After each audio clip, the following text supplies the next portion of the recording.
parents, welcome back to another video here on Your Teenager is Not Crazy, and depending on your week, you may disagree. But going through this book and another great opportunity just to dialogue, discuss today. Maybe you're watching this as an individual, maybe you're talking with a group meeting, and so just really encourage you to get a copy of the book, check out a chapter or two as you go along, and hope this is beneficial to you. As we look at chapters 11 and 12 this week, it's talking about dating relationships in 12 and friendships in 11. And I want to remind you of this information they point out in chapter 11 is that over here we've got this chart and it's got dependence. And then over here we've got time, okay? And so I'm going to say this is like birth, and then down here would be death. And what happens is you have this child who's born who's highly dependent on you for basically life. They can't do anything on their own, and over time, though, we want this child, and naturally this child starts to become more, or less, dependent. And the key is here that your child is going to, and this is what they bring up in chapter 11, your child's going to start pushing back.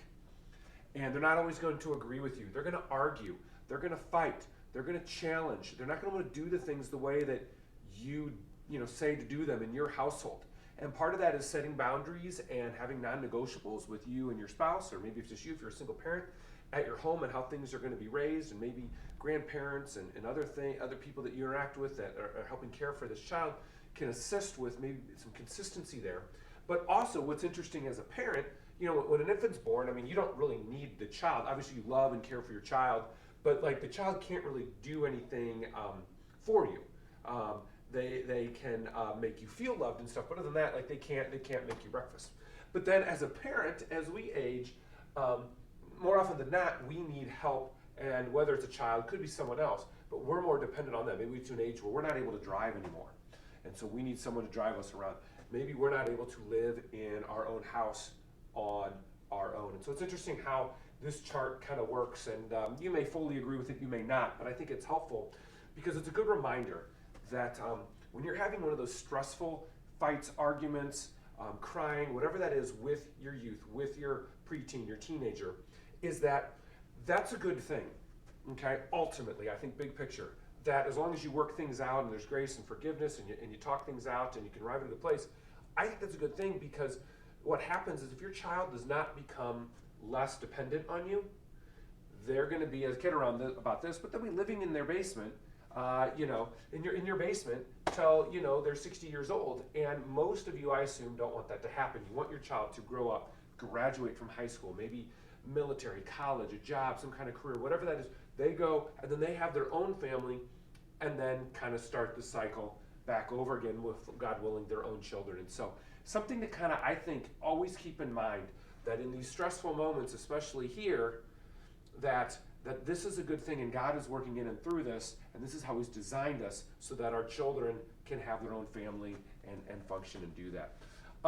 Chapter 11, talks about friendships, and friends can be hard because friends are people that they want to have friends with, or even people in their class, depending on school size and class size. Sometimes they're stuck with certain people that you go, gosh, I wish they weren't with that kid. And that kid is nothing but trouble, or that kid doesn't make good decisions. Or you have that too, where like they're best friends with somebody, but now the classes get shuffled for the next grade, and they're not with that person.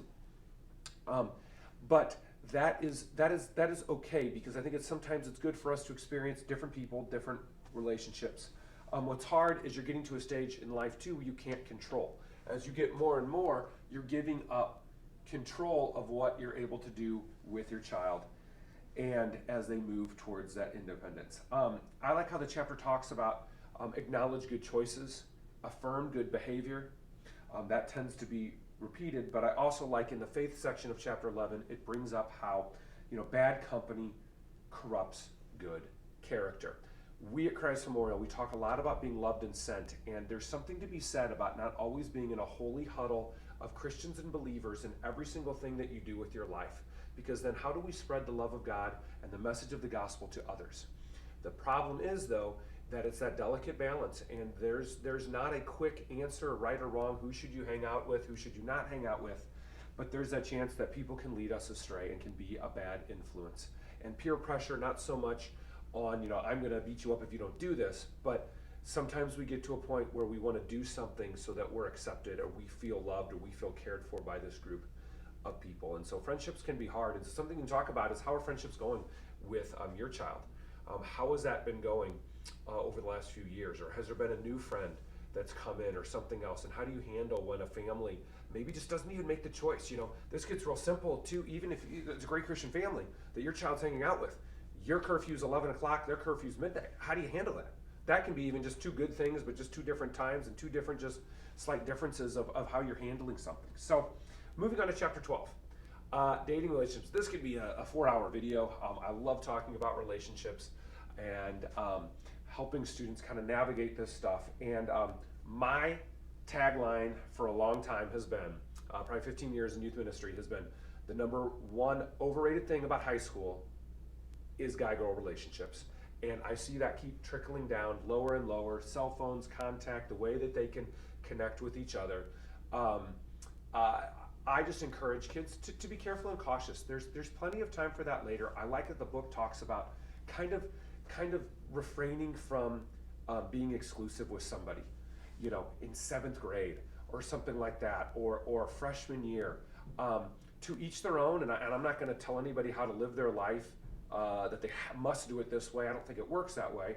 I know people that have met in high school and they've been married for many years and they've had a wonderful relationship. You know, that's all good.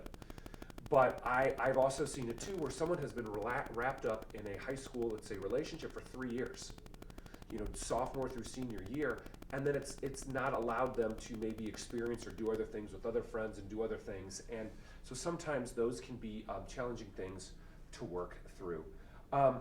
I like also how the chapter says, don't follow your heart, because we live in a world that says follow your heart. Well, the reality is sometimes our emotions and our feelings can lead us astray. And I really encourage youth, as we talk about things, as we have our beliefs, then we have our decisions and our outcomes. And when we're unhappy with the outcomes, we need to relook at our beliefs, not just our decisions. And so it's really important to talk about what values do you have for relationships. I am surprised how many youth I've talked to over the years that I say, well, what are you looking for in a relationship? And they've never even taken the time to write down a bullet list or even say, this is the kind of husband or wife, or this is the kind of person I'm looking for. And I think that's really helpful to really have them articulate that, what they're looking for.